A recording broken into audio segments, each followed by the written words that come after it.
Japan bans Thai arrivals over COVID surge. S-33 workers get jab first. US airlines may weigh passengers. And EU agrees to open doors to vaccinated foreigners. I'm Kieran Mack and you're listening to the Thai Expat Daily Show. Japan bans Thai arrivals over COVID surge. Japan added 7 countries, including Thailand, to its entry ban due to the spread of COVID-19, its Ministry of Foreign Affairs said. The announcement Wednesday said the ban would apply from the 21st of May and for the time being. The 7 new countries are Cambodia, Sri Lanka, Seychelles, St. Lucia, Thailand, Timor-Leste and Mongolia. They will join 152 territories previously denied entry to Japan. The ban applies to any other nationals whose trip originated from those countries except those who only transited there, or if exceptional circumstances apply, the statement said. The new announcements come as Thailand is currently facing its third wave and worst wave of the coronavirus pandemic. Japan is set to host the Tokyo 2020 Olympics this autumn, and it was postponed last year because of the pandemic.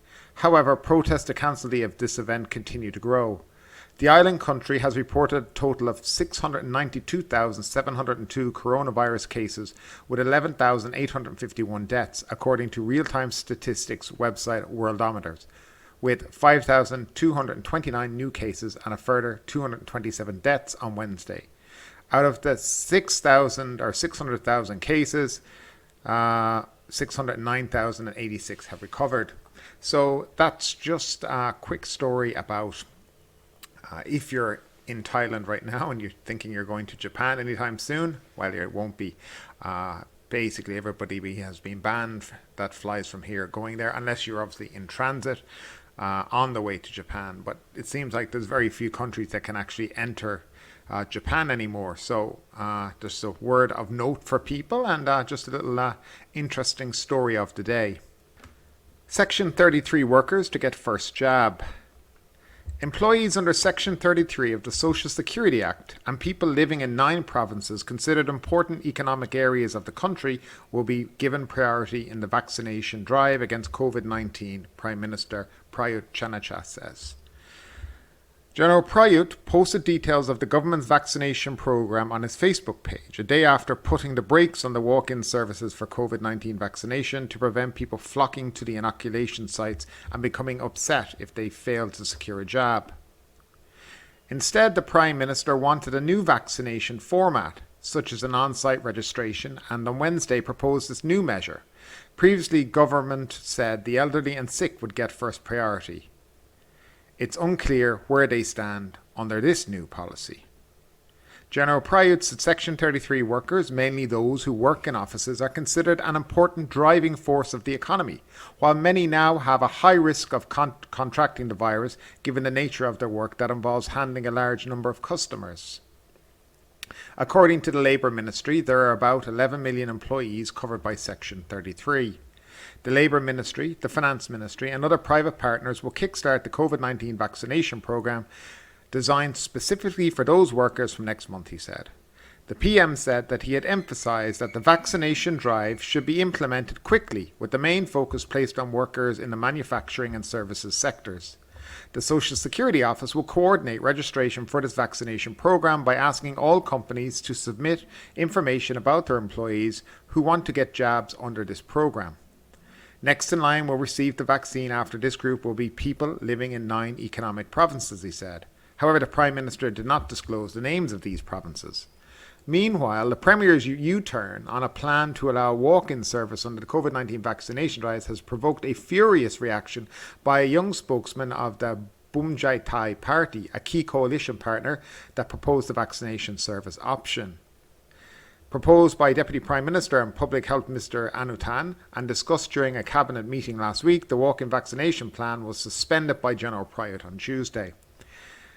This was after Mr. Anutin, leader of the Bumjai Thai, and Transport Minister Saksayam, also of the Bumjai Thai, announced on the weekend the walk-in vaccination service will begin on July 1st, with Bang Su Grand Station chosen to be the capital's vaccination hub.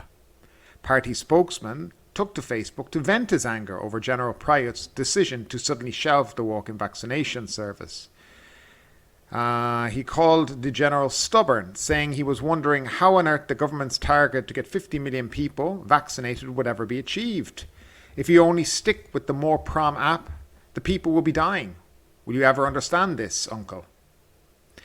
He insisted the walk-in vaccination service isn't complicated. Those who have to go home without a jab after vaccine stocks run out at the end of the day can come back again come back the next day, he said. So this goes to the heart of what I'm about to say next. Does Thailand have a vaccine strategy or an actual vaccine plan, whatever way you want to look at it or call it? As far as I'm concerned, it does not have a single plan.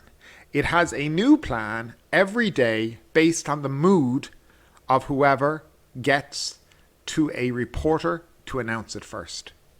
There is no strategy, there is no plan. And this is the nonsense now that people in Thailand have to put up with. Uncertainty as to when they're going to get an actual jab. And I'm not talking about foreigners here, I'm just talking about Thai people, anybody. The uncertainty behind it. Now, the rollout of the vaccine I've never seen anything like this in my lifetime. Of course, we've never seen a pandemic like this, but I'm talking about just absolute chaos in the organization.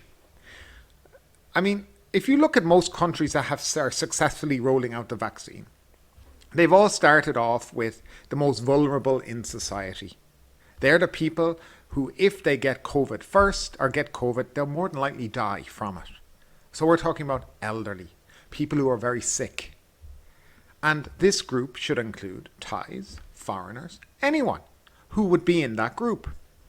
Then, of course, your frontline workers, doctors, nurses, first responders, all these kind of people need to be next in that group. Then you prioritize next what the age group's going to be next. So we start at 80 years of age. And everybody 80 plus can go and get vaccinated. Thais and foreigners. Then you do 70s, 60s, 50s, 40s, 30s, 20, and so on. And you have a strategic plan on how you're going to get your population vaccinated. And it includes everybody in the country. So a 30-year-old knows that I'm going to be a bit down the line before I get mine, but at least I know a 70-year-old man or woman who's a lot older than me and more susceptible to COVID-19, they're going to be getting the vaccine before me, and that's correct. And that's for everybody. Thai citizens, foreign residents, all of those people. And why? Because that's the right way to do it.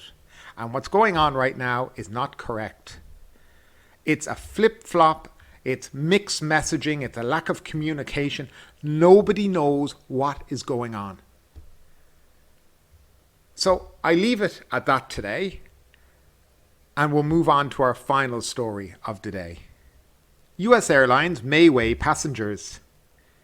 If travelers didn't have enough worries on their mind when flying, US aviation authorities were considering a project that will randomly weigh passengers as they wait to check in. As reported by the UK's independent newspaper, passengers could be asked to step on the scales in a move federal aviation authorities update obesity figures that could be relevant to aircraft weight consideration for a safe takeoff. It's common practice for tiny commuter aircraft to routinely weigh passengers at the boarding gate under the scrutiny of the pilot. But for mainstream airline operations, a more complicated calculation takes into account passengers, crew, cargo, fuel, and catering services. Apparently, the FAA wants to update its passenger weight data to develop a more accurate average based on the increase in obesity in the United States, blamed mostly on the massive intake of junk food. According to a recent circular advisory from the Federal Aviation Administration, airlines could be asked to start updating average airline passenger weight to account for increases in the average weight of American adults. The weighing of passengers, according to the FAA, would set standard average passenger weights for crew members, baggage and passengers every 36 months, the report in the Air Insight blog stated. But the checks will be random and voluntary, with the passengers able to refuse the request to step on the scale that would be placed near the check-in counter zone. The FAA advisory on May 9th said passengers had the right to decline, and airlines should use their common sense and randomly select another passenger. In the meantime, US airlines will calculate takeoff weight based on the average male adult of 190 pounds, 88 kilo, during the summer timetable, and 195 pounds, 88.5 kilo in the winter, an increase of 20 and 25 pounds on earlier measures. Female passengers now weigh in at 179 pounds, 81 kilo in the summer, and 83.5 kilo in the winter. Seasonal differences take into account the extra weight of clothing. The calculations fall flat in Asia. Surveys conducted by the International Civil Aviation Organization place the average passenger mass is 70 to 80 kilogram, adopted by around 80% of airline worldwide. Average baggage weight spans 10 to 20 kilogram for short-haul domestic and international flights, and 25 to 30 kilogram for long-haul international flights. The IATA in one of its surveys concluded that for statistical purpose, an average mass of 100 kilograms for a passenger plus his checked baggage better reflects today's actual values. That's an interesting story. So you could soon be asked to stand on the weighing scales to see how much you weigh before you get onto a plane. Of course, when you actually fly in these small aircrafts, as I said, I flew from Galway to the Aran Islands, which is only like a 15-minute flight, but it was on a small Cessna, and everybody had to be weighed before we got on the flight because they had to balance the little plane, which was interesting, and I discovered I was a fat ass. The EU agrees to open doors to vaccinated foreigners.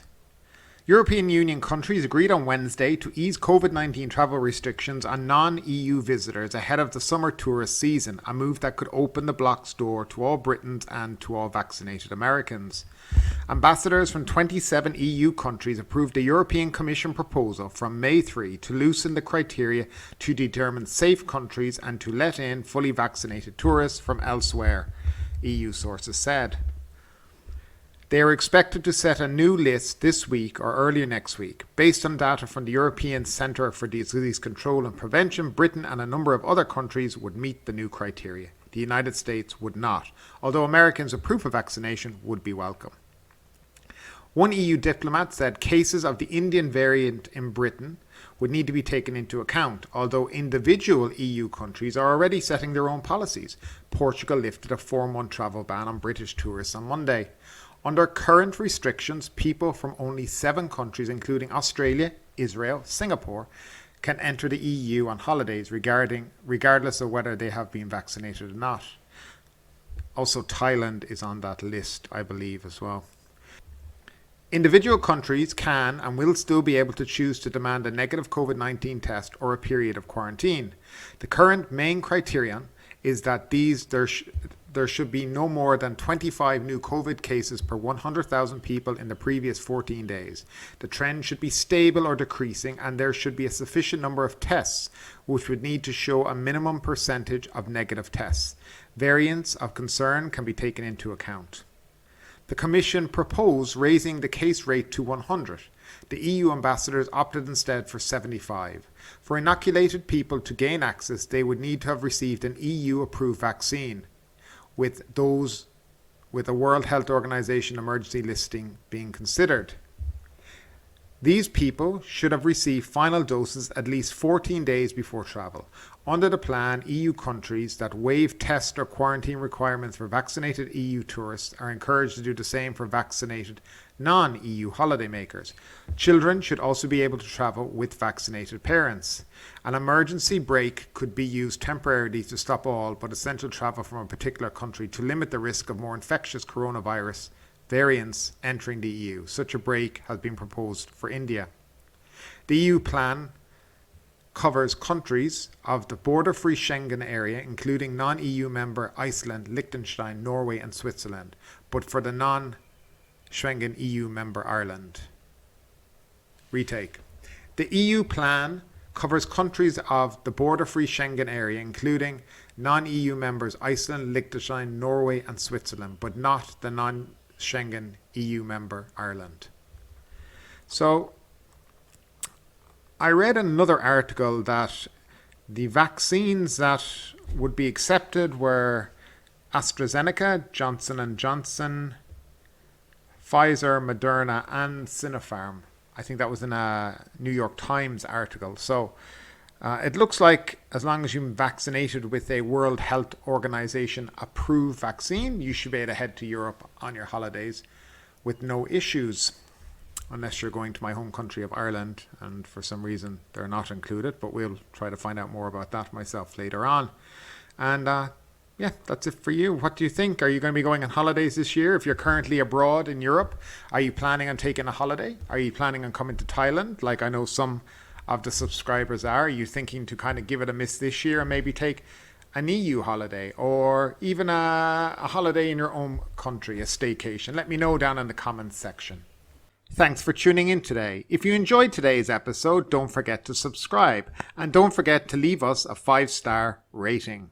We are available on YouTube, Apple Podcasts, Spotify, and wherever you like to listen to your podcasts. Thanks for tuning in, and we'll see you tomorrow.